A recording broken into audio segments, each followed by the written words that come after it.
Go. Okay, so yes, we're back. Thank you very much for sticking with us. I know that this is somewhat unusual, but our master streamer, Mr. Biohazard, has had some technical issues on his side. Um, Something we don't want to go into too much, I think. But he lives in America, explosions and stuff. We don't know. He's safe. It's all good. That's all we care about. We're going to continue the show.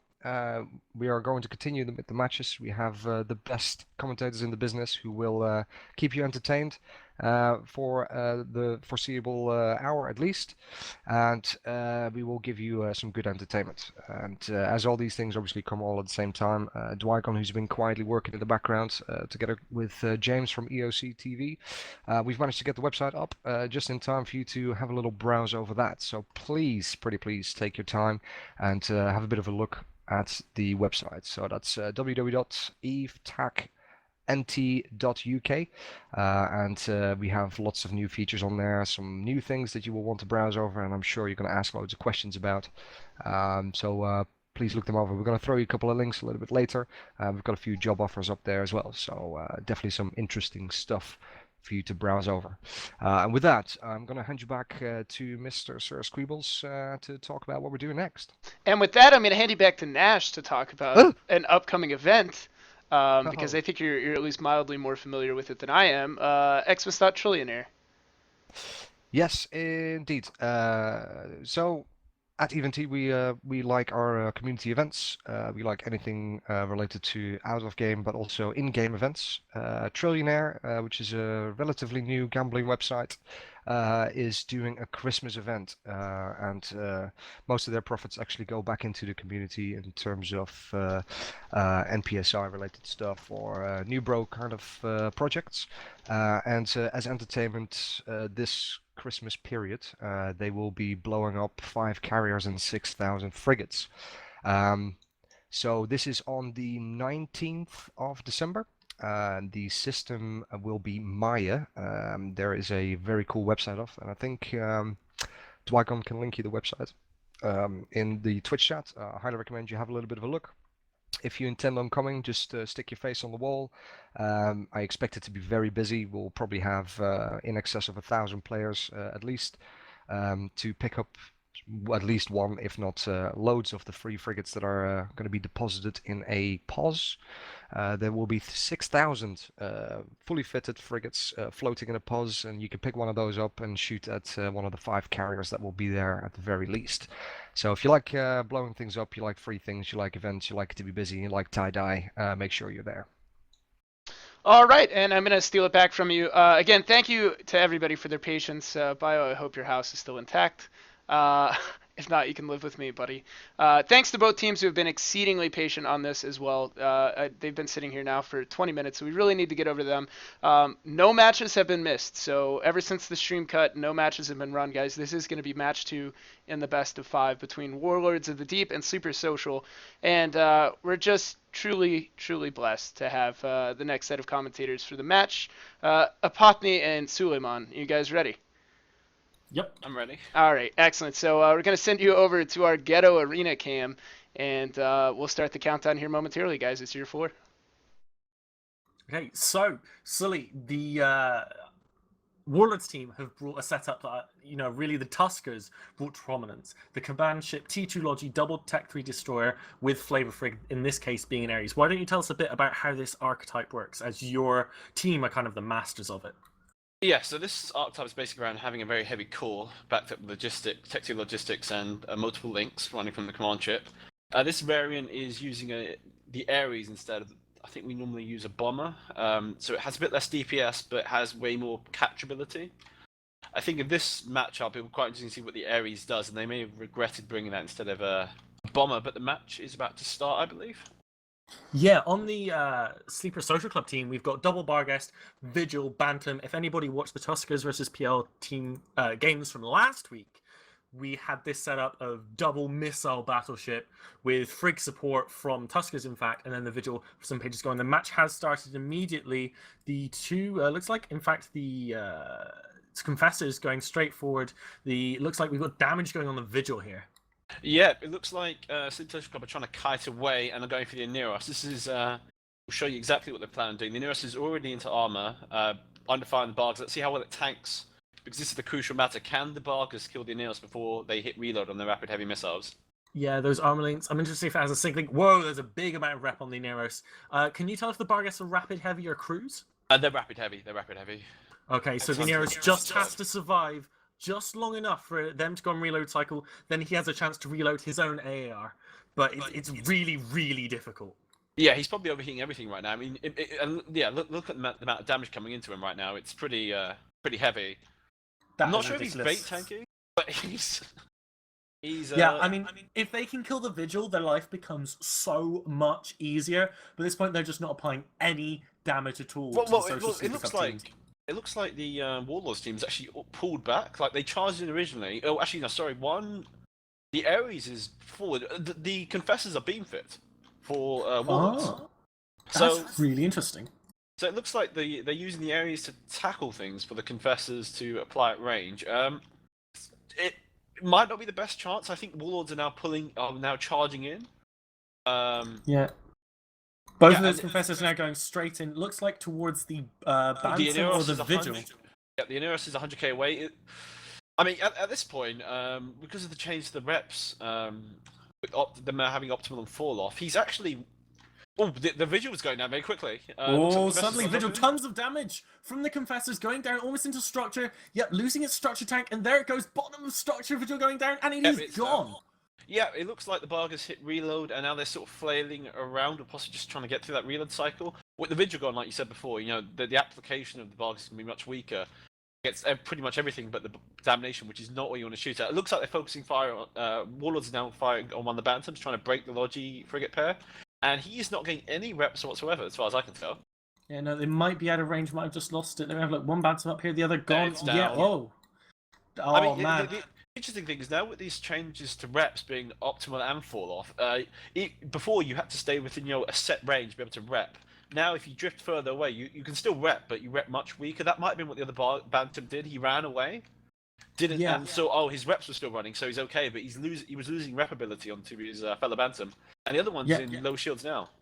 I mean, Warlords here just absolutely picking Sleeper Social Club apart. I mean, same as the last match, just surgically just removing core ships from the Sleeper Social Club team and just keeping an advantage. The Uneris was in a bit of trouble at the very beginning, but they held it. It's just some really great piloting here from Warlords, as you'd expect, second Bantam going down there. Yeah, it looks like at this point, Sleeper Social Club are now trying to shoot Confessor at least with one shot. I'm keeping with these being rapid heavies, every single volley counts. And it looks like they got split fire, which is not really something you want to have with rapid heavies. They're still trying to go for the Neros, but that Neros is probably dual rep fit, judging by how much he's repping like half his armor per cycle. Like, he's at 20%.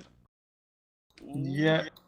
I mean, if the Neros goes down, the Confessors are like the majority of the Warlords DPS, and those will die very, very quickly with Logi off field.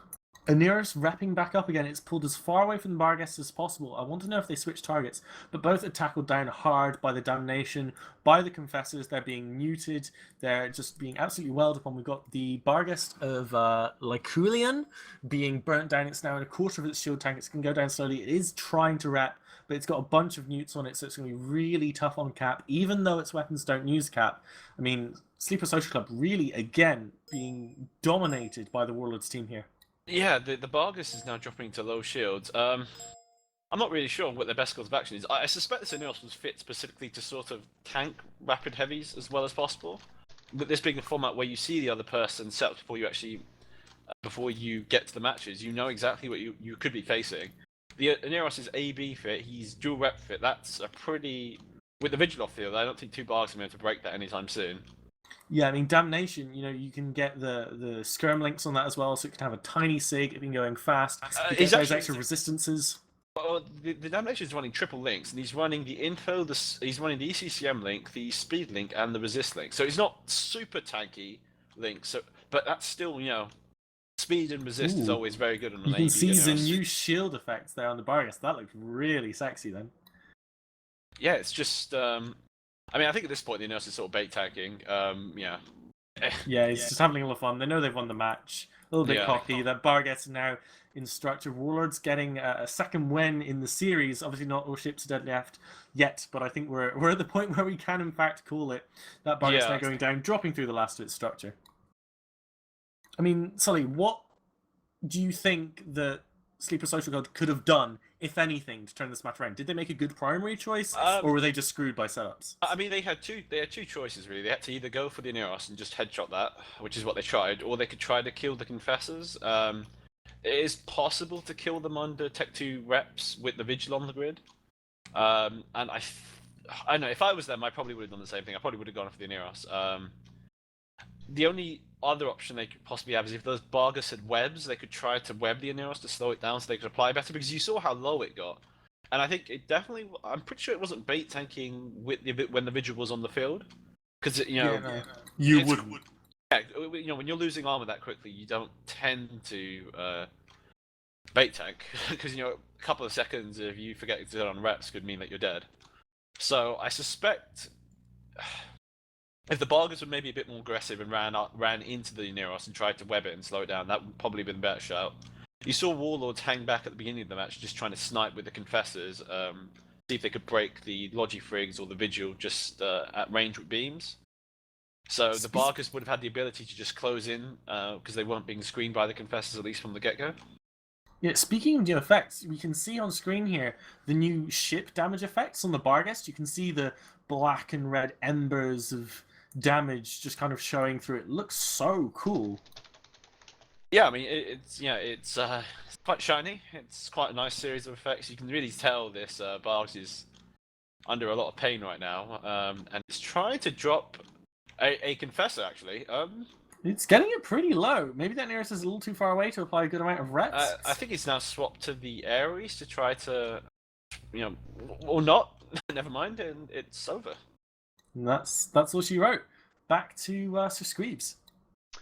All right, thanks guys. Great match. That second match going to Too Legit. Very nice run. Again, this is a best of 5 series, so now we've already had 2 matches. We could potentially have the 3 remaining, but it would require Super Social to run the table for those last 3 matches. So, really nice job. I'm gonna hand it to Nash for a little bit of that in between sweet lovin' and possibly some isk. Yes, I'll do my very best. Okay, I will throw out a little question for you. In fact, I'll throw out 2 questions for you. So I'll do one at a time, just to make up for some of the time lost and make everybody a little bit richer. So we're going to give out some EveBet credit, and we're going to do this by means of questions. Your answers can go in the Twitch chat, in our wonderful ghetto-style Twitch chat. The first question I'm going to throw at you is the following. Who is CCP's lead game master? So, who is CCP's lead game master? First 10 questions will receive 100 million ISK of EveBet credit. So now that the new website is completely live, and we are very happy with this. I know that it's been worked on very hard for the last 6 weeks or so, but specifically in the last 48 hours, the boys have been sweating and getting this stuff up. I just want to point out a couple of the new sections on there, specifically the media section. So on the media section, you're going to find everything community related. We're going to be reporting on good news only. So no Eve news, no specific battles in nullsec, nothing about books or anything like that. It's going to be positive, happy stuff, Eve meets, in-game events, out-of-game events. It's going to be community spotlights. I'm sure you all remember those. CCP did a really good section a little while back called Community Spotlight, and we're going to bring that back on the EVNT media website. But specifically, we are looking for more writers. So we have a small team together already, and we would like to add some casual part-time writers to that crew. So please take a little bit of time and have a look-see on that website, and let me know if you're interested, and we'll work on that. And before I give you back, I'll throw out another bill, I guess. Let me see if we've got another question lined up. We do, indeed. Okay. Did we get some good answers there? Jeez, a lot of wrong answers. That's also good. Okay, next question for you then. So for another billion-esque of EVE-BET credit given out in little chunks of 100 mil, the question will be, what is the only ship in-game that has a bonus to ECM burst? So the question again, what is the only ship in-game to have a bonus to ECM burst? So throw your correct answer or wrong answer in the Ghetto Twitch chat, and BayRJ will pick them up, contact you, and throw you your winnings. With that, we're going to go back to Mr. Sir Squeebles. Thank you very much. And again, guys, thanks for the patience through all the technical difficulties. I've hopefully fixed a few of the audio issues for you guys with Skype noises in the background, and I have enabled those fancy new effects. We saw several of the new effects up close in that match, but not all of them. So hopefully in this upcoming match, you guys will have the full set of flavors. So let's talk about the match. Obviously, that's the second match in a row that Warlords has taken. They only need one more, and they will have taken the series clean sweep, which will be the first time that's happened in this season of NT Collides. But Elise, I'm going to throw this one at you. We saw the Bargist. It's been a powerful ship, including in the last Alliance tournament. Kind of a strange ship. All of the Mortis hulls are, but the Bargist in particular. And I think the choice of weapons is really important there. So the commentators did a great job pointing out that those are rapid heavy missile Bargist. What are the three options you could fit to a Bargist, and why do you think rapid heavies were the right or wrong choice in this comp? All right, so obviously you can fit any type of launcher you want to the Bargus, but rapid heavies, cruise, and torps are probably what you would most commonly see in this setting. I'm not sure why anyone would fit torps; they're kind of wonky. But rapid heavies, they're very similar to rapid lights in that you can just apply a lot of missiles, a lot of damage really quickly, but then you have this really daunting 45-second reload time after that. So it just essentially burst damage in the form of missiles. And because they're rapid heavies, they apply their damage really well to smaller targets, unlike cruise missiles or even torpedoes, which have a hard time hitting the smaller ships that you see so often in these types of tournament settings. So the Bargus is more or less a glass cannon, and it has 2 utility highs now, which obviously the players are playing on the Singularity server, and the changes that are coming on Tuesday are active on the Singularity server. So you get 2 utility highs, a bunch of damage, a pretty good shield buffer, and I don't know, they're just beautiful. And another thing that they have on the test server is the new skin for the Bargist. So I don't know if it's top secret or anything, but you can look at it, and it's like this metallic red paint job, and it's kind of great. And fun fact about the Bargist, if you were to scale a Bargist to the size of the state of Kansas, it would have more texture, more topographical diversity. And that's your hot phrase for the day.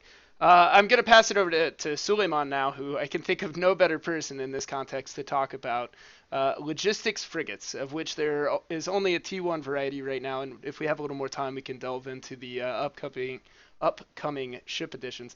Apparently more than the stream's having technical issues. I can't speak today.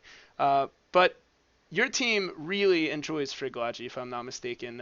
In last episode of NT Collides, you proved that. So why do you guys like them so much? I mean, what is it about those hulls that's so appealing? So what you end up in this format where you have to have 5 ships on grid and you have to, you have a points limit. Having 2 2-point ships, which do contribute quite a lot to the overall strategy of your comp, is really good value for points, I guess you could say. Normally what you end up doing is you with the with the Warlords team they just ran, which was a good team by the way. You start off with I want logistics, okay, which is most people sort of do. I want tech 2 logistics because they're great, so you have 13 points gone away there. I want some links to boost the logistics because tech 2 logistics without links isn't that great. So you get a command ship or a battle cruiser. And then at that point you spend most of your points, you've got 3 ships you have to fill in. So you end up running tech 3Ds, which are great. But your support wing becomes so you're only left with a single major a large combat ship, which is your command ship. So if you want to try to screen other ships, it's not always the best comp to run it in if you're running with tech 2 logistics. Whereas tech 2, tech 1 logi frigs, you go start from the other point of view. You've got to have 5 ships. You use 4 of your points to fill in 2 of those slots. So you've got 41 points for 3 ships. So you can end up with Varieties we've seen are like double hack, heavy assault cruisers, and the command ship, which is quite popular with the Sleipnir double vagabond or the Astarte double Deimos, which are quite high DPS comps, quite mobile, have quite a few links in them, Tech 2 resist, and by the fact that you're using Tech 2 ships as your core, even though Tech 1 logistics frigates don't rep as much as the Tech 2 logistics, you actually end up tanking roughly the same as you would if you just had Tech 1 frigates or cruisers with a Tech 2 logistics on the grid. Right. At one point, there were enough numbers in what you were saying. I pulled out my lottery ticket to check and see if I'd won anything. There was an Neros in that match that it was tanking heroically. The reps coming off of that thing were massive. And I don't use that word lightly. Epophany, what's the deal with that? I mean, was that guy more tank than rep, or was there a gimmicky fit? Was it good piloting? Speculate wildly. We can only be right in this setting. It was a combination of some really spot-on piloting with just some really clever fitting choices. So for those that don't know, missiles will apply damage to you based on your SIG and how fast you are moving. You want a small SIG and a high speed to mitigate missile damage. The Oneirus was afterburner fit, so it still gets some speed up, but it does not have the SIG bloom of a micro warp drive. And it is a cruiser hull in and of itself, so heavy missiles have a lot of difficulty applying to that. That is why we said the Vigil was so important, because the target painter, the bonus target painter, will really boost the SIG up and help apply damage, which is one of the reasons that Warlords tried to kill it as quickly as they did, because with it gone, they were absolutely safe in that Oneirus staying alive. Yeah, and I mean, really good piloting. It's something that we touch on every episode, is that it seems like you're reducing matches to simple decisions when a lot of people, I mean, a lot of you guys obviously extremely knowledgeable EVE players, a lot of you have tournament experience. So it's sort of easy to talk about these things as if they're the obvious decision, but a lot going on there for an Oneirus, a lot of ways that Oneirus can be fit in tournament settings, both in NT Collides format, or I should say the Collides format in general, and in an Alliance tournament setting. So a lot of times the Logi pilot can be the backbone of your team, and certainly of each comp. So really well piloted by that guy. I think a really nice comp, but also some individual piloting decisions that I think were really well executed. Outside of that, I mean, here we have a great example. We saw in the first match those Vindicators come out. Armor comps, obviously, they use their low slots for tank, which means their mid slots are free for control. And the Vindies have that in spades, or the Vindi in that case, singular. So this is a great example of an armor comp versus a shield comp. Let's say, Suetonia, what do you generally expect? I mean, reduce it to just a couple of key points that differentiate what you should get out of a shield comp, what you should get out of an armor comp. What are their strongest traits? Well, with shield comps, it's really easy to have a lot of application and damage, because you have all the low slots free for damage mods, and for application mods, also like low slot fitting mods or speed. So normally you see like a lot more like shield rush teams like Sleipnirs, because they can be fast, they can have good application and damage all at the same time. With armor, it's a lot easier to have a lot more control mods, or like anti-control mods like ECCM, because you have all those mid slots free, have more mid slots for tackle or for damps and things like that. Gotcha. So generally a little bit more mobility and damage out of shield, a little more control out of armor. And obviously some changes have been made to rule sets across the tourney slate in the form of E-War, but there's also been some restrictions placed on drones, and we haven't really seen any drone boats as of yet. So at least just touch quickly on what's changed about E-War and what's changed about drone rules in both this NT Collides format and even the previous Alliance tournament. So one of the things they changed for the Alliance tournament format and this one is that if you have something like a damp or a tracking disruptor or anything like that, you can't put a script in it anymore because those are a little bit too powerful. They're actually way too powerful. Like essentially, it would mean that every time you would just always want to take out Molluscus, Celestis, or Carries because it was just overwhelmingly strong. So you can't do that. In this format, you can't have Tech 2 drones, only Tech 1 drones, and let's see, you can have ECM drones. Obviously, those still work. A lot of people still favor them. We saw Sleeper Social Club really like those ECM drones. You can have rep drones, but only Tech 1 rep drones, I believe, or can you have Tech 2 rep drones? I think only you can't Tech have 1 Tech rep drones. 2, Tech 1 rep drones in this format. I believe the User Alliance in your tournament channel was timed Tech out. 2 Yeah, restaurants. Tech 2 for the Alliance Hornet, because in the Alliance Hornet you have way more people, so you don't really have to worry about the effect of those things. Right. And let's see, one other rule that it's kind of important to note, which is why you never see them, is you can't have any remote energy transfers on Right. in this format at all, so no Tinkers. Gotcha. Essentially, because the Tinker would just be the go-to, hey, I'm going to win this match. It'll take forever, but I'll do it for this format.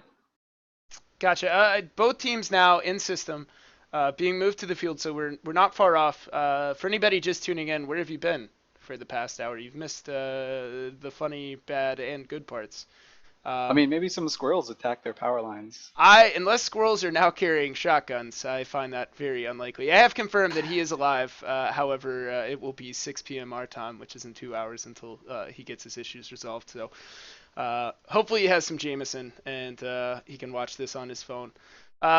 So teams are on grid. Right now we're in our third match in our best of 5. Again, this is episode 3 in this season of NT Collides. Today we're lucky to have Warlords of the Deep versus Sleeper Social Club. Warlords is 2 up on the series right now, which means this match could potentially be the last match of the day, and it would be a clean sweep for Warlords. But maybe Sleeper Social going to pull something back. We've talked about sort of the natural checks and balances of the Collides format, which is going into the day you only have 5 comps available. If you win with any of those comps, you can no longer bring it again. Obviously, Warlords having won both matches thus far, they have 2 of their compositions that they can't bring anymore. So now they only have 3. That somewhat pigeonholes them, and maybe we can see Tuskers play with that to their advantage. I'm seeing some ready up from the team. I just want to run through real quick and get some predictions, and then I'll wait for the call here in the commentators channel to make sure that we're ready to go. Suetonia, who do you think is going to take this? You think Warlords is going to get the clean sweep? Yeah, I think Warlords are going to take this one. All right, Suleiman? I reckon this is a really tough one because Sleeper Social Club walked in at a strange distance, so I'm going to say they might win this. It's a bit of a strange setup. Insider information. You're skewing the bets right now with only seconds to go. Apothony, what do you think? I believe in my friends in Sleeper Social Club. I hope so as well. By the way, you skipped over me, but I'm really cheering for Sleeper Social. Elise, how about you? I can say without giving anything out that Sleeper Social Club have the best skins right now, so I'm pretty sure they're going to win. I have noticed they are looking fantastic, aesthetically anyways. So again, thanks to both teams for being here. Thanks for putting up with the technical issues. They're happy to be able to go to the match. To answer your ping, Nash, yes, and thank you for annoying everybody with TeamSpeak pings. Sorry. You're good. I'm pretty sure at this point the expectations have been lowered to a reasonable level, so I think we're good. You know it's bad when we're using my setup to broadcast this tournament. So we're gonna get right into it. Best of luck to both teams, and hopefully we go another match at the very least. Let me pull up my sheet real quick. We have for this match Elise Randolph and Suetonia. So guys, take it away. Okay, so Warlords have brought in their the set kind of similar to the setup that Super Social Club brought on the first match, which is a typical rush team with a stiletto sub for the hounds. They've got a Sleipnir, a scimitar, 2 sweepers, and a stiletto. Yes, and my boys in the Sleeper Social Club, they are bringing an ECM team. They've got a Widow, which is a great tournament ship that we almost never see. A Blackbird, a Tengu, which I'm going to assume is an ECM Tengu, but who knows? Could be a Blaster Tengu, could be a Missile Tengu. It is an Venture, ECM Tengu looking at the ship. Nice. Yeah, I'm not good at looking at those things. A Venture and a Vexer. And every one of these ships is blinged out with cool skin. You can see the Rada Sunset skin on the Sleeper Social Club or the Kaldari ships. And interestingly enough, the Sleeper Social Club have warped in at 0 to the beacon. So they just want to party, and they want to party right now. We're seeing jam effects go on towards the Sleipnir, it seems. Or maybe they're just assigning jammers. Sleeper Social Club are sending their Battle Venture out first to try and screen off any incoming tackle. That is It's really a interesting brave, that they beautiful chose a move. Venture instead of a Tech 1 exploration figure. Well, he's making a big wide loop around the outside now, so he just like charged in at them and charged in at the Warlords team, and was like, yeah, I don't want any of this. Warlords have in turn thrown out some shield maintenance bots. Pretty ballsy to throw them out so early, because obviously when they're out they can get shot, and when they're Venture shot, taking damage now. oh no, the battle venture. So the Sleeper Soldier Club team has no reps at all, so everything's got to be local tank or buffer tank. Will be interesting to see what happens. So every little bit of chip damage that the Warlords team can do counts. Let's see. As we can see, it's just a little bit of. The ship just got deleted. Definitely. Oh, the it looks like Siffle. well, the Warlords team has lost this match then because Brainstraw has boundary violated. Nice. Wow. I User mean, in your it's a channel tough timed blow. out.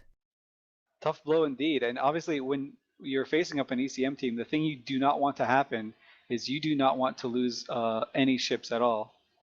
Because obviously, the more ships you lose, the more jams can be focused on the remaining ships, and the more effective that those jams will be. We can see no one else from the Warlords of the Deep side. Oh. Okay, match is over. You're right. Never mind. Yeah, they're just getting teleported away now. Yeah, using some CCP wizardry, courtesy of Logi Bro. So we should explain, this is a rule that a lot of people might not be familiar with if you've not gone through the fine print, but in the NT Collides tournament, the current rule set dictates that if any member of your team boundary violates, which goes outside of the 125-kilometer radius of the arena, your team immediately loses the match. The match doesn't continue. It's marked as a loss. So I knew there was a reason that PL didn't invite me to be on their EVT team. I think there's more reasons. But honestly, yeah. So anyways, I'm going to bring it back, but I do want to clarify again, that's not something we see in a lot of other tournaments. It is the rule here. So congratulations then to Sleeper Social who took that match. With that, I'm going to throw it back to Nash. Well, thanks. Wow, that was not expected. I actually choked on my beer just there. Wow. Okay. Well, at least I was gonna say. I mean, if we'd be in full Magic Biohazard streaming mode, this would be absolutely fine. We like the streams to last as long as possible. We got some sexy stuff. We got some good adverts, and keep you entertained. But yeah, this is one of those episodes where you just wish it was over. Do you know what I mean? But yeah. Wow. We're gonna go to another match very very soon. Our producer this evening, Mr. Sutonia, will be pushing the teams to get ready as quickly as possible, and we shall be back with another match very soon. It does, of course, give us an opportunity to give a little bit more ISK away. I just need to find another question. I didn't actually prepare this many questions because we didn't actually expect the stream to go to this many matches. So here we go. All right, are you ready? User was moved to your channel. I was warned against this one, but with lack of better input, here we go. What is cheese made backwards? Your correct or wrong answers in the Twitch Ghetto stream, please. What is cheese made backwards? It's a low ball. What? I don't even know what the answer to that is. Can someone tell me what it is so I can copy and paste the right answers? It's Edam. Go on. It's oh my god. Okay. You get that one for free. Yeah. So okay. Well, excellent. We've had quite a few views on the new website already, which is great. I'm watching the statistics like a hawk, and I like to see quite a few people already having a little sneak peek. And I've already had 2 pokes for people wanting to join the writing team, which is very good. I'm very excited, and I shall be talking to you very soon. And whilst we're talking about the website, which I'll be talking about a lot over the next couple of weeks, I also want to point out the wonderful section of the Fight Club. So yes, the information is limited, but as Baze explained to you, his brain is still working overtime trying to get the format absolutely right. We just want to make sure that we open this up to as many people as possible and make EVE Esports accessible to as many people as possible.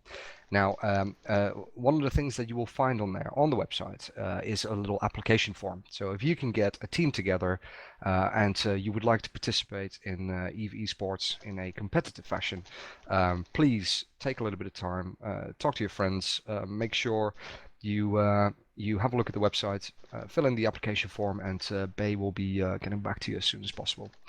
And with that, I would love to hear some of the comments from the team. Squeebbles? Yeah, thanks. So again, the website looking really good. Glad it's up. Please check that out. Hopefully somebody will link that again in the Twitch chat for anybody who has not yet seen it. Very sexy. And thanks to everybody already contacting to volunteer. Really recommend getting involved with this. This has been a whole lot of fun, and I know they're about to take on several more people, both for Fight Club and helping around all over the place. If you look good in a low cut top, that's an added bonus. So obviously we talked about that was a technical loss because Warlords had a boundary violation. I believe it was actually one of the Svipples that went out. If we could get that individual pilot's name so that we can ridicule him in specific, that would be fantastic. Brainstraw. There you go. Brainstraw, really dragging the theme down, buddy. And I'm sure they're still there for you, but might want to get it together.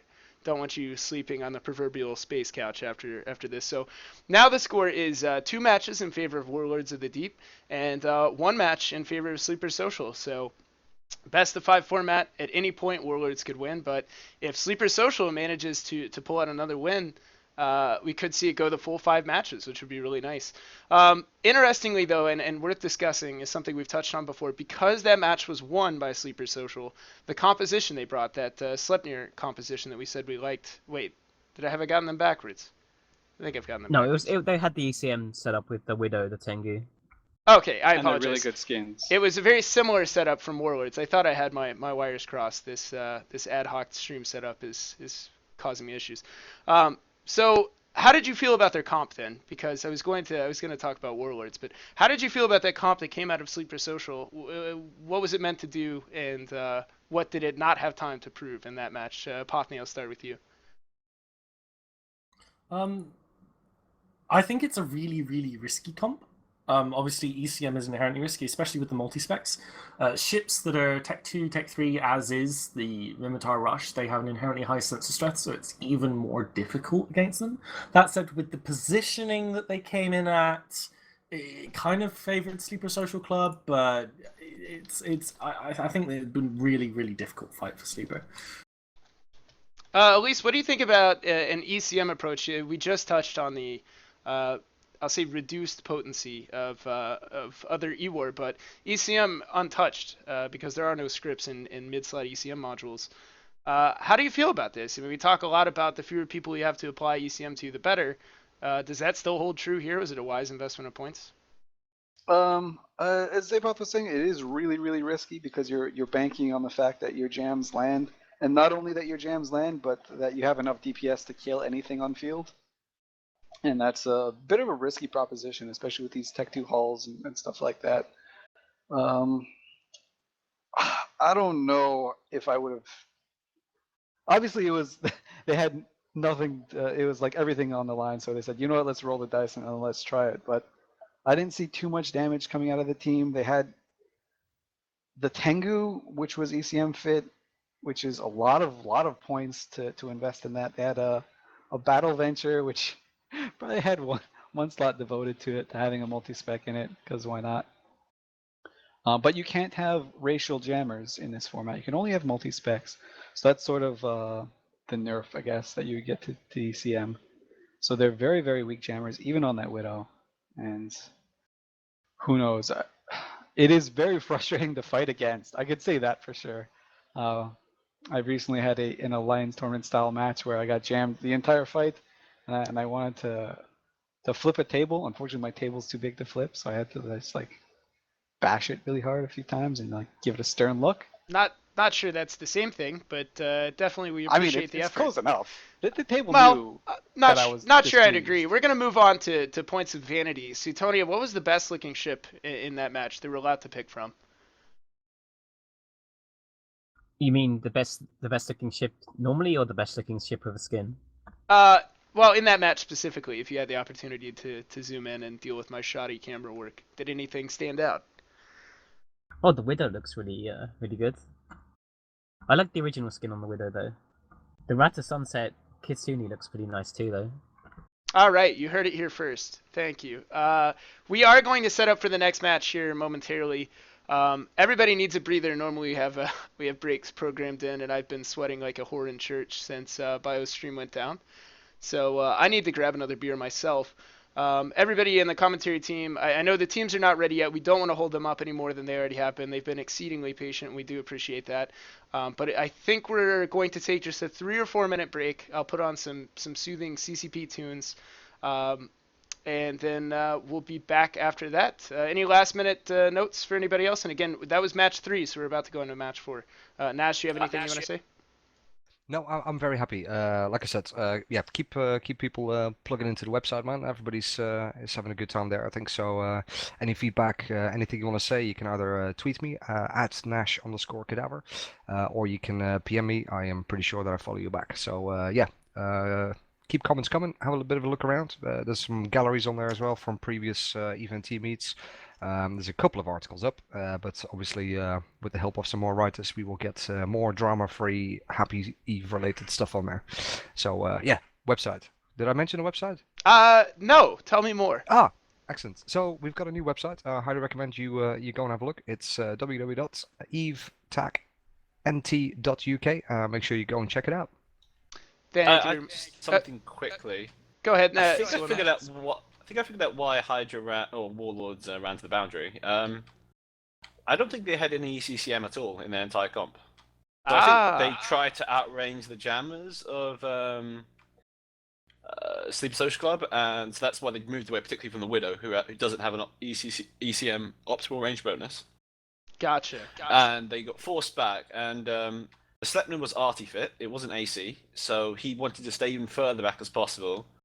The Scimitar had no ECCM at all, so I think the entire team just tried to run back. The Tengu, I think, was an ECM ham Tengu, so it was running forward, and basically just started just running back, and one of them ended up hitting the boundary, because they're all quite far from the center of the arena, actually. It might also just be they were so scared of that battle venture that they just had to stay as far away from it as possible. I peed a little bit when I zoomed in on that skinned blackbird as well, so a lot to be intimidated by. Good points, though. Not something we discussed, and I apologize for not getting to you to talk about that. But again, I would prefer not to pee my pants during the broadcast. So 4 minutes, and we'll be back. For you on TeamSpeak, I'll obviously be completely muted, and I'll give you a heads up in TeamSpeak when we're about ready to go. I will see you in a few. Sound microphone muted.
Sound Anyway, microphone that's a activated. conversation for another day. That's because I'm making you spacious. Alrighty, we are back live on stream. So I couldn't just at the moment where you said it's a conversation for another day. Oh God. All right, so welcome back. Again, this is this episode of Warlords of the Deep versus Sleeper Social Club, episode 3 of this season of NT Collides. So I'm Sir Squeebles. The whole cast and crew is still here. Again, we've had some technical difficulties. That's why you're seeing the stream sort of roughly taped together with some things that we found lying around. So thank you for your patience. I see teams are being moved into systems. We're not too far off of match 4. I don't know. I'm going to open the floor. I guess, Elise, what would you like to see of the remaining setups? Is there anything that hasn't been fielded on either side that you think would be really fun to see in the potentially final match? I kind of want the Sleeper Social Club to go back to what they started with in the beginning, because I thought that setup, and Suetonio actually said it was their strongest setup. It was the double Svipple, Scimitar, Hounds, and Sleipnir setup, the classic Mimitar Rush. I really like that setup from them. It's fun to fly, first thing. You can't run up against a control team, anything like that again, or at least not as severe as a control team as they ran up against. So if you're gonna go out guns blazing and just do face melting DPS. That's always a pretty good tactic in EVE Online. Just run at dudes until they're dead, or until you're dead. One of the two is bound to happen. I feel like your mileage may vary. It never pans out for me. With that, same question to you, Apotny. Is there anything that you either expect to see from one side or the other, or something that we haven't seen yet that you would like to see? I think that it's just going to be a massive dive bomb. Like Lee said, they're just going to smash into each other full force, and it's going to be really fun to watch.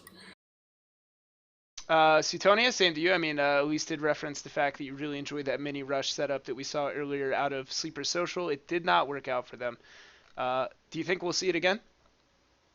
We could see it again. I still think it's probably one of their strongest setups, so I think there's a good chance that they may bring it. Gotcha. Obviously, we have the ability to cheat. Teams are on field. I'm going to wait in the commentator channel to get the green light here, but we're not far off, guys, for match 4 in a best-of-5 series. Right now, Warlords is up 2 matches in the series to only 1 by Sleeper Social, which was the previous match, 1 on a boundary violation. Gonna go ahead and go out on a limb and say Brainstraw probably not gonna get too close to the arena edge on this match. Did you train any part of this Warlords team by chance, Elise? I mean, I probably taught him everything he knows for that one match. Right. He just like channeled his inner Randolph, and his inner Randolph. Fantastic. I mean, it's an easy mistake to make, right? Like, I don't think he actually made a mistake. I think that was intentional, but whatever. But it is an easy mistake to make because it's not something you generally do on Tranquility. You don't really think of, oh, if I go a little bit too far, my ship's going to explode instantly. Right. So you just are like, oh, I'm going to make a lap around the arena, get some distance, get some clarity going on, see the lay of the land, and then boom, you're gone. Gotcha. I do have the word that we're good to go. So let me pull up amongst my 80 bajillion tabs here to see where we are. That's match 5. That's not right at all. How's everyone doing while I look for this? All right, Suetonia and Apotny. Am I correct in thinking you guys are commentating this next match? I mean, you're half right.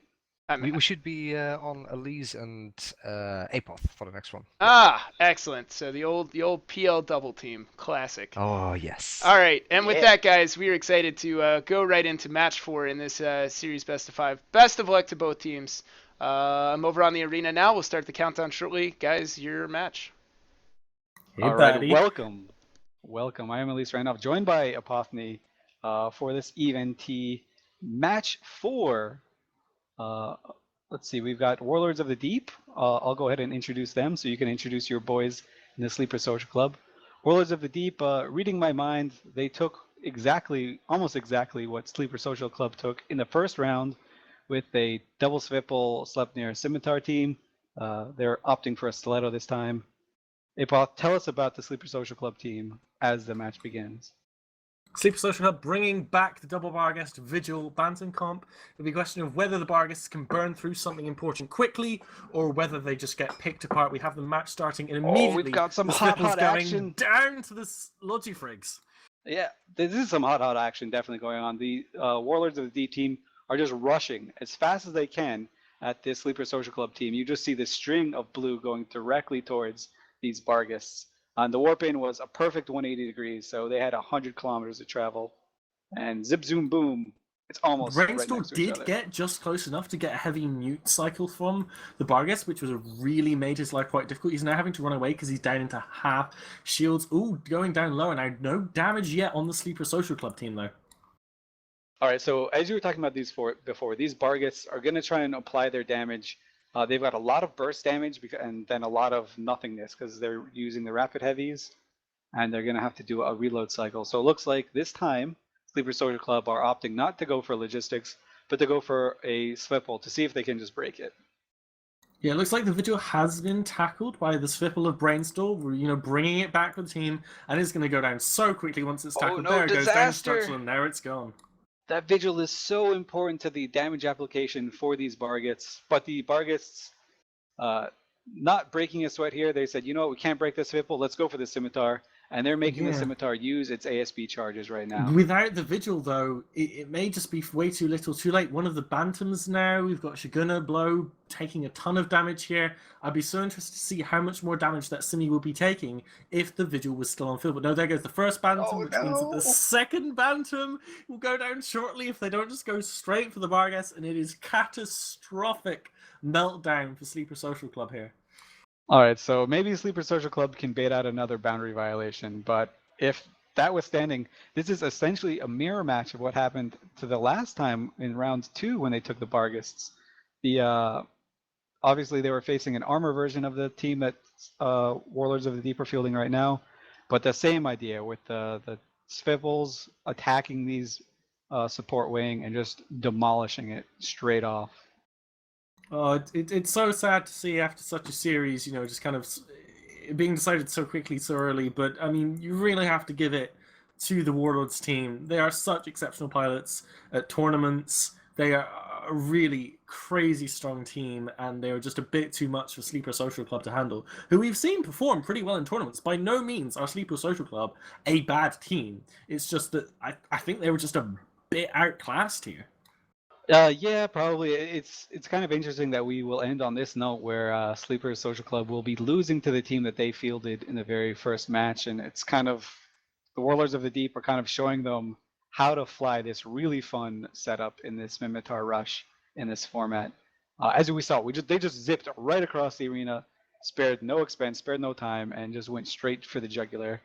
Looks like all right. Bargus got their reload off. They got a Swipple down while Planet 6's Scimitar was out of range a little bit to getting the reps off, so a little bit of ego won back. Brainstraw Swipple is taking damage, but I don't think he's gonna go down. Planet 6's Scimitar is keeping him alive pretty well, and Ehud Guerra's Bargus is it doesn't want to be in structure, which is where it is right now. Yeah, in terms of tanking goes, very few ships like being instructor. I mean, CCP Fozzie will tell anyone that will still listen that the Vigilant should be hull tanked. It is the only correct way to fit Vigilant, but for Barghests, not so much. Yeah, not so much as it's holding on. There it goes, exploding. Goodbye, little pancake. Such a beautiful little ship. See some GFs and locals, so Sleeper Social Club kind of accepting their fates right now. But exciting match, at least, for the cool if you series. were on the Warlords of the as well, nonetheless. Exciting. Like, it was really interesting to see how the meta has developed from match to match. At the first match series, which was HK versus... who's it against? I can't remember. That's Shadow pretty Cartel. bad. Shadow Cartel, yeah. Thank you so much. And then we had PL versus Tuskers, where PL won a match. I think it's safe to say we did win a game in that series. And then we've had this match as well. We've seen these missile battleships. We've seen the Mimitar Rush. We've seen jams tried. We've seen a couple drone boats out. I mean, how do you think the meta's shaping up? Do you find it as interesting, more interesting, less interesting than the Alliance tournament? Well, it's such a small sample size, so it's really hard to say. But I think it's a very interesting meta. It's very different from the Alliance tournament. Like the things that were very, very successful in the Alliance tournament aren't necessarily as successful in this format, just because of the virtue of the few changes that are being made, and just the fewer pilots that you can bring. The one nice thing about this format, or one of the many nice things about this format, is that things die. Like there's no going the extra time. There's no tinkers. There's no drones flying all over the place. There's no E-Ward really to worry about. It's just a lot of dudes meeting in the center of the arena and blowing up each other's ships. And at the end of the day, that's what you want to see in a competitive scene. I So- mean, the setup as well, you don't just see the same setup fielded every time. Like, you don't see Typhoon Fleet Issues or Tengu Tinker every single match, because you've got to come up with 7 setups of completely different hulls, 2 of which will be banned. So you need some depth in those setups as well, which I really like about the Collides format.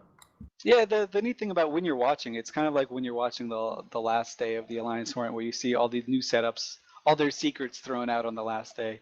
For these teams right now, this is the last day. It's the first day, it's the last day, it's the finals, it's everything for them. So they have to come up with inventive setups, and you know what, just use them really well.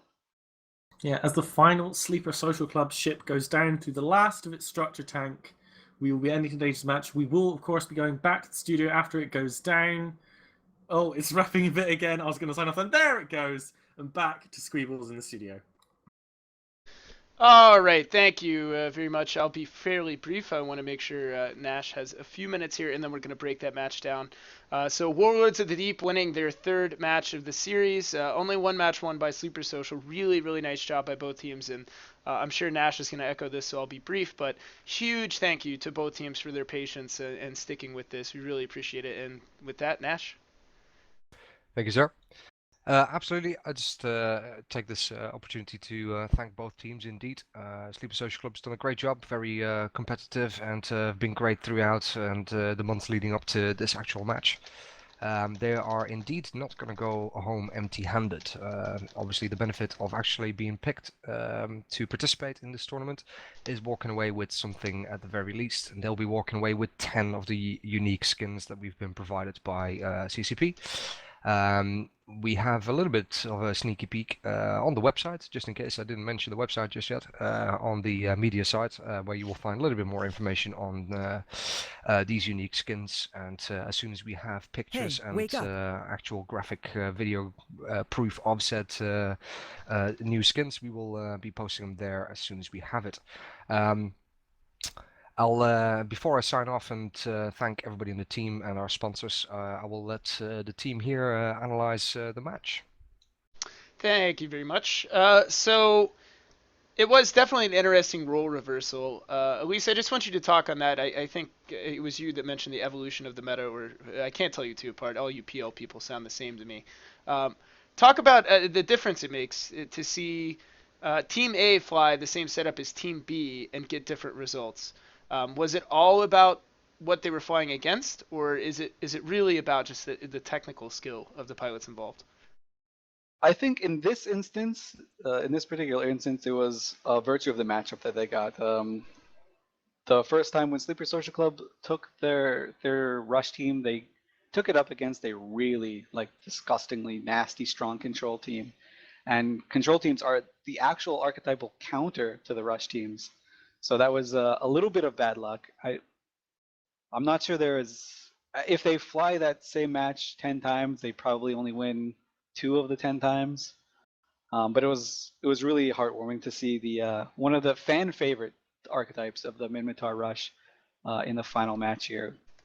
As Suetonia mentioned, it's something that we saw in Alliance Tournament 7 for the first time, and it won the finals of Alliance Tournament 8. And it's just this beautiful team where it looks so easy and it just applies so much damage. You just hit approach, micro drive on, hit all your buttons, and just see what happens. Just a heads up, we are getting both teams. We're getting a member from each team. I'm not sure if it's the captains or not, but they are going to be in a minute, so that we can chat to them, ask a few questions. User was moved to your channel. Guys from the teams, thanks for being on. Give us just a minute, and then I'll bring it right to you. Suetonia, I saw you not caps locking, but you might as well have been typing about, or I'm sorry, Suleiman, typing about positioning in that match. Do you want to touch on that real quick? What you saw? Yeah, so a bit of a weird one actually. The Sleep Social Club Almost Boundary, they got a visual 122 kilometers from the centre of the arena, so that's 3 kilometers off the boundary. But then, not to be outdone, Warlords then got 124 kilometers from the centre of the arena with one of their sweepers for like a brief second. So it was a very tight position again where Sleep Social Club ran away, whereas Warlords chased him. I think one of the sweepers, the one who was boundaried, overshot the vigil he was chasing. So it was a very, very close match in terms of how close they got to the boundary. Yeah, I noticed that as well. I was trying to put my cursor over a couple of those brackets and show their range, but obviously a whole lot going on in those matches. Apotny, what did you think was the turning point of that match? Was it a consistent win for Warlords, or was there a definite breaking point?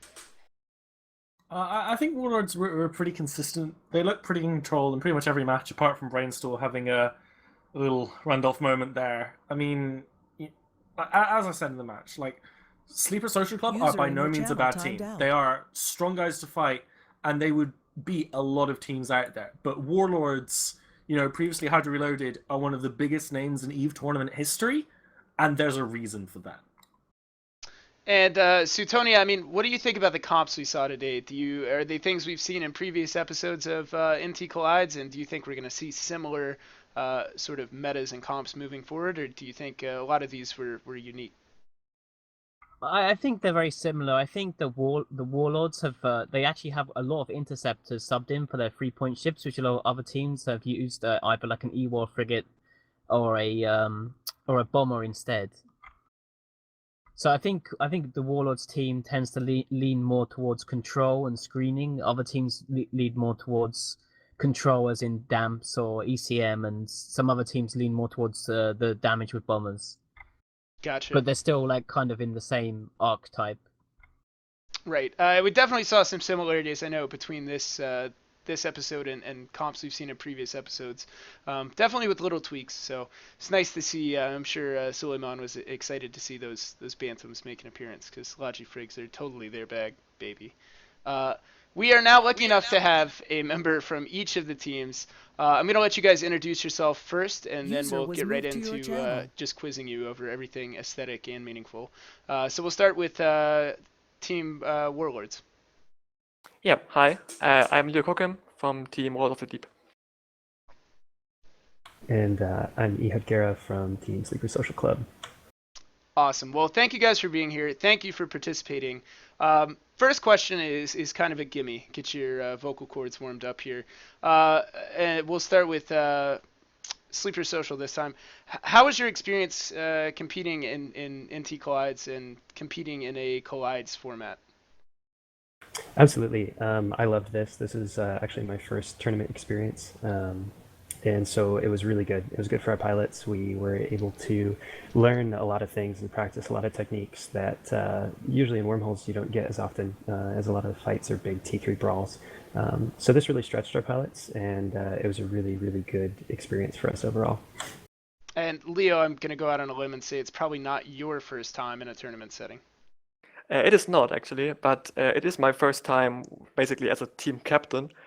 Before I could rely on other people to do things like theory crafting for me, but due to circumstances, I have no longer the chance to do that. But I really like the format. I already enjoyed it when training for Worlds Collide.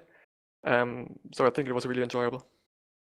Awesome, and we are excited that, again, we talked a little bit about Fight Club, but you guys, obviously, teams with really nice pedigree and some pilots who've been involved in tournaments previously, so an invitation was extended to you all. However, for those teams that are newer to it, we do have the NT Fight Club.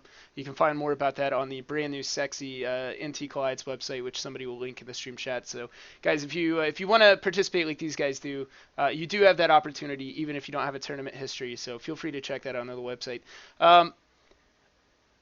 There's a lot to ask about here, and by all means, I want to pass it to a couple of the commentators here in a minute to throw their own questions at these guys. But Leo, I want to start with you, and I want to ask, in this format, you submit 7 comps ahead of time, and 2 of those comps are banned. So coming into today, you only had 5 compositions that you could bring. all of which have to be unique. And you can again, for anybody not familiar with the rule set, check that out on the NT Collides website. But do you feel like there's any way to have all 5 of those comps you bring on a given day be equally strong, or do you think that you're going to end up with some comps that are naturally stronger than others? I mean, there are multiple tactics you can go at this. I mean, you can obviously try to make all comps as strong as they probably can be, but if you think about it, in the end, you only need 3 comps because you can use those 3 comps over and over until you won 3 times in a row, or like 3 times in total. So there are options where you could, for example, like use bait setups that look strong on paper but aren't actually strong, and stuff like that. We actually didn't do this. I think we actually went for the make the best comps you can think of. But as I said, yeah, there are multiple approaches to this. Gotcha. Obviously, there's a lot of hot words around tournaments. I'm so glad that the stream chat didn't light on fire when the word tinker got mentioned earlier. Not something that's available in this tournament due to the rule set. So we're not going to delve too far into that. But especially Ehud, I found it really interesting that you've not had any tournament experience and you're here. I think it's fantastic, and I think definitely the Collides format lends itself to that. But hearing Leo talk about their planning and then the forethought and bank on 3 comps, but they've invested in all the others to try and make them as potent as they possibly can. How did your all's work? I mean, just give us a brief overview of when your team meets up and you recruit these guys to come and compete in NT Collides with you. Does one guy jump in the driver's seat and everyone else gets in the back of the van, or is it collaborative? What does it sound like to be on the Sleeper Social team? Yeah, this was absolutely a collaborative effort. We actually started with a team captain who left us midway through our preparation, which was a bit rough, but we had a lot of guys to step up to the game. And so I stepped up, a couple other guys, shout out to Fair and Shalmi and like Julian. Like has experience in tournaments with goons in the past, and so they were a real big help. We didn't have any one leader. We had a lot of collaboration on our forums about what our setups would be. We had submitted setups from different guys on the team, trying to get as many people into practices as well. So we'd often see 10 to 15 or more guys in all of our practices. That's really, really cool. Definitely sounds like a positive experience. I want to throw it to a commentator. Feel free to volunteer questions and interrupt me if you have anything. Otherwise, I'm just going to pick on people and throw a question at them maybe that you've been asked for those of you that have some tournament experience. So, Apotny, I'd like to start with you. And if you could, Apotny, just quickly restate, like 30 seconds or less, Fight Club and what that's going to be so that anybody that just caught the tail end knows what's going on with that. Fight Club is going to be the new younger league of Collides, where we have it far more open to younger teams with less tournament experience. You don't have to fight against these crazy top tier teams. I'm going to be the primary host, and we're looking for new casters. If you want to be a caster, you should email me on Tranquility with why you want to cast, why you think you'd be good at it, any previous experience, and the deadline is 13th of December, 23:59. How's that? Beautiful. All right, and throw a question at one of these guys. For both of you, I guess, we're currently on the 3rd match of the tournament. In your theory crafting, to what extent did you value watching the previous 2 matches? Because I would assume that you take it as just a really useful source of data for testing that you haven't done yet, seeing what other teams are thinking of, seeing what they're doing. Were there any teams that previous groups had put in that influenced you a lot, or did you just kind of go with your own thing and stick with it? Talking specifically about going into the 3rd match? I think you meant the previous 2 episodes, sorry, of NT Collides. Oh, I see. Yes. Match, yeah. We definitely took a lot into consideration as far as SSC is concerned. We definitely saw the double battleship comp coming in strong, which is something that SSC has done in the past with other setups, and they did come in strong. We found it unfortunate that we weren't able to do better with our bar guests today, as that was something we definitely picked up from the last match. Yes, for us as well. We basically saw the Tuskers versus PL match as a confirmation of our theory crafting, with like them bringing dual battleship comps and command ship logic comps. But we were also surprised to see that they didn't bring any other comps, which we had figured out to be strong. So we were on a pretty good mood after that. I have another question then, Suetoni, I'm going to throw it to you, so prepare like a real bombshell for the follow-up here. I don't have rain chocolate ready, so... You've got time. Reach out. Make it uncomfortable. So a lot of tournaments require a huge amount of practice, which is again why it's kind of fascinating to see tournaments shrunk down, if you will, to 5-man teams. It seems like it would be a little bit easier, but I'm not sure that that's necessarily the case. More approachable probably, but definitely I don't think anybody's put in quite the time to these 5-man tournaments that they have to the 12-man tournaments. So Leo, I'm going to start with you and then go to Ehud. How do you practice? I mean, do you practice? Do you just take it on faith that everyone knows how to fly these comps right out of the box? And if you do practice, what's the balance of try-harding, if you will, versus sort of a casual, hey guys, let's meet up and test this out? Like we for sure did it way more relaxed than for AT. We practiced less, but we also practiced shorter. But I think we still got some good tests in. When we like collected 10 people, we sometimes had problems doing that. Actually, we had to call some practices off because we couldn't get enough people. But with like calling friends and stuff, we often got enough. And then we basically tried to figure out which comps are strong and which comps aren't. And after the status were announced, we of course tried to find out which SSC comps are strong and which aren't, and prepare us for the bans. All right, and Ehud, what about you guys? What did Sleeper Social do in terms of practice? Yeah, we definitely, knowing the deck was stacked against us a bit and facing Warlords, which was a bit intimidating, we practiced a lot, and I think we really showed a lot of improvement from our early practices. I would say, we're practicing about 3 or 4 days a week consistently with enough guys to run scrimmages against each other in both US and Euro time zones. So. Wow. Okay. So it sounds like quite a lot of involvement then. That's really impressive. That's awesome.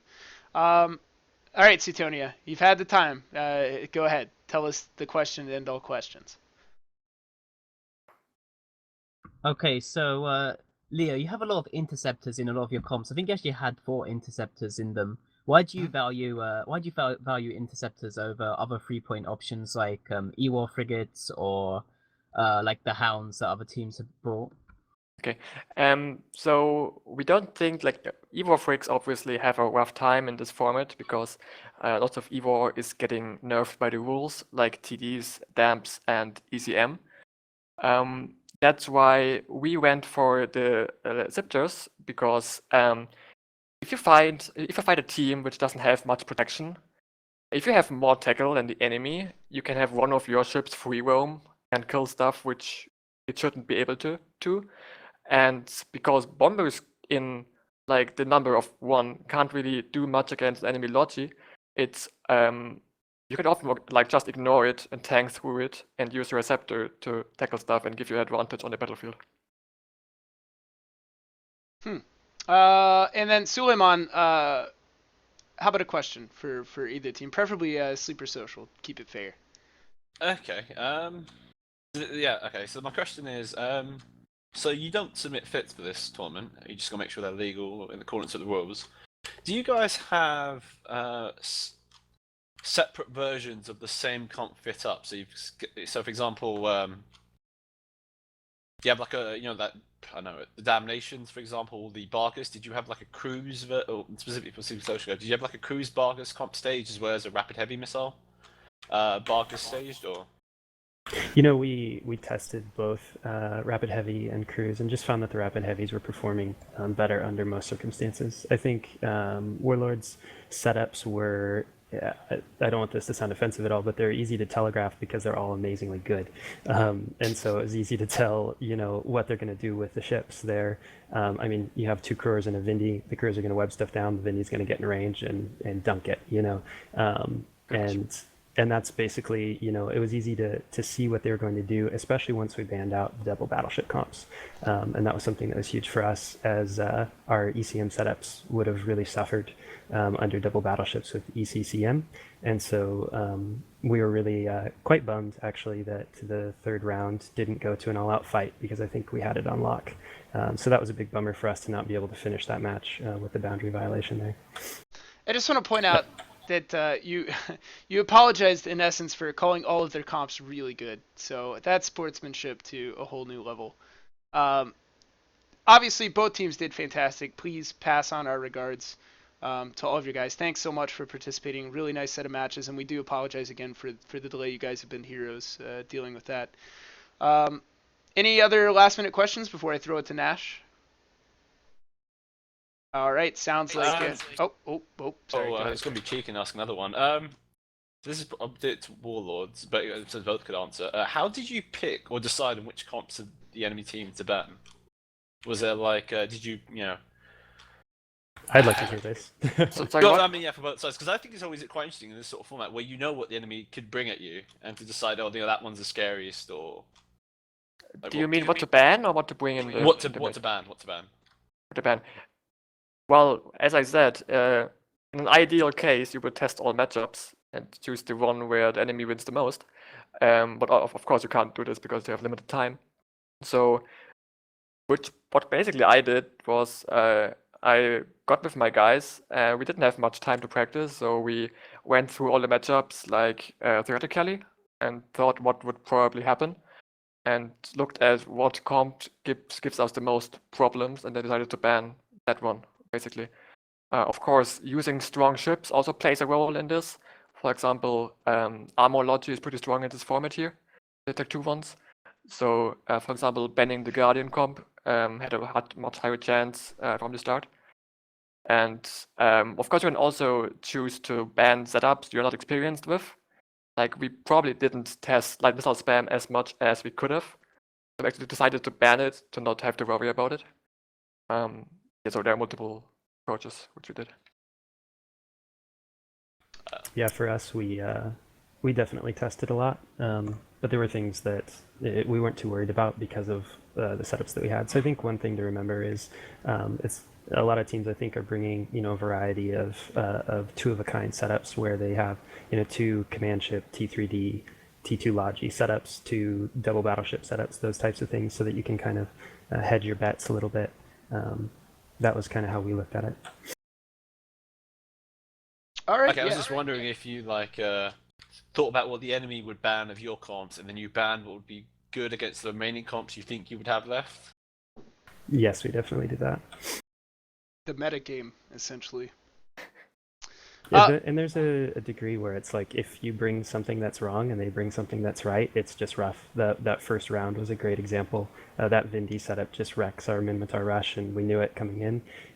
So there's a little bit of rock, paper, scissors, but I think more than people credit, piloting is also super huge.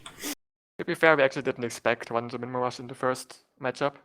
So we didn't actually choose the ridiculous setup for that purpose, but it still worked out, so I was happy. All right. Okay, great. I didn't interrupt anybody this time. I'm just in a huge hurry to hear Nash's voice. It lulls me to sleep. So with that, I'm cutting you off now. But again, thanks to you guys for coming on. Great questions from the commentators. And now, back to you, Nash. Thank you so much, man. Thank you so much.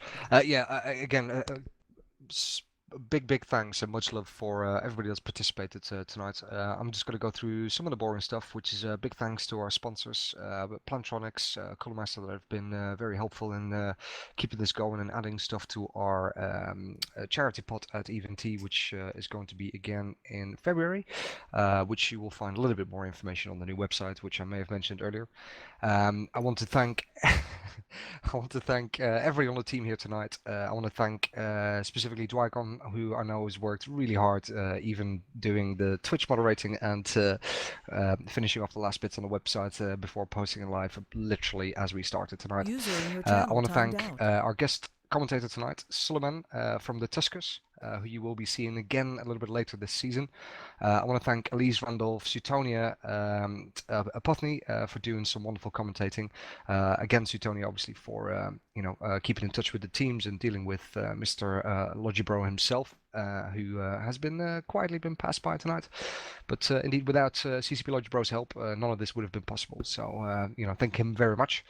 Our ever amazing Mr. Sir Squeebles, who's been your wonderful host this evening, and Biohazard, who's actually just managed to squeeze back on comms after a very painful outage. Can you tell us a little bit more about what happened? In the middle of hearing you guys talking, I heard a loud explosion, shook the house, and everything went out. Everything went down. Wasn't even a flicker, just straight up everything died. And looked around, couldn't find out what was wrong. Power company ended up showing up. The transformer right outside my house blew. Oh, So they had to repair that, and then once they repaired that, I hop back on. Obviously, like I said, right at the end of everything. Having seen his stream setup, he is 100% responsible for blowing that transformer. Like, there's literally no way. There's an entire city block somewhere that loses power every time this stream goes live. User disconnected from your channel. It just shows you. I mean, we went ghetto style, and it's been amazingly safe tonight. Like, I think we all sank User was into a moved to brief your moment of channel. depression when you abruptly left us. But so Scribbles, thank you so much for saving it. I know it's ghetto style and it's Minmatar duct tape together, but we managed to get through it, and team stuck with it, and with a few delays, we managed to get through the episode. So appreciate everybody's super hard work on that. Which I guess puts me to the last couple of bits. I want to remind everybody that indeed the next episode will be on the 10th of January. So 10th of January, we're going to be seeing the last two teams participating in this season of Collides, which is Afterlife versus Try, which I'm very much looking forward to. Should be a really good matchup. And the very next episode, just after that, before we go into the remaining 4 matches of Collides, we will be indeed viewing the first episode, and we're looking at about the 24th of January. So the actual date will be confirmed a little bit later this month, hopefully. But we will be doing the first episode of Fight Club as well. So make sure that you check out the website that I may have mentioned earlier, and sign up. Call your friends and say, look, this is EVE Esports. This is actually cool. If you don't log in often enough to actually, go and pew stuff, this is definitely the kind of thing that you want to be a part of. You only need a couple of people, and we are looking for as many teams as we possibly can. Check it out on the website. Fill in the application form. BRJ will get to you as soon as he can. And we will be launching 4 episodes alongside the Collide series to bring you more EVE Sports, which will be indeed hosted by the wonderful Mr. Epiphany. And with that, and having thrown all my thanks out to everybody, I hope you all stay on the interwebs a little bit longer. Mr. Sir Scribbles is doing his own little stream again a little bit later, and it looks like Scribbles is no longer streaming, but I'll keep talking just in case he is. No, I'm not. I apologize. Oh, piss. Yeah. I've replaced it all with NT Collide stuff, so unless you want me repping the brand late into the night. No, that's good. I was going to say I've got 1 billion ISK left in codes. Oh! You can give out a little bit later. But yeah. Cool. Fucking hell, I'm glad this one is over, man. Good night. Okay. All right, with that, I'm going to... I'm sorry, did somebody have a last-minute comment? No. Okay, thanks for being very concise. All right, guys, I'm going to outro with some sweet dulcet CCP tunes. Keep in mind, if you want to know when this stream goes live without somebody calling you at your house and telling you to watch it, you can follow the channel on Twitch. Will the Fight Club be broadcast to the same channel, Nash? Yes. It will be, yes, indeed. Okay, excellent. So, guys, if you want to stay up to date with when the stream goes live, you follow here. And NT Collides is pasted everywhere, so check Twitter and so on and so forth, and continue showing up. We love having you. And with that, ladies and gentlemen, we bid you adieu. Bye, guys. Sound microphone muted.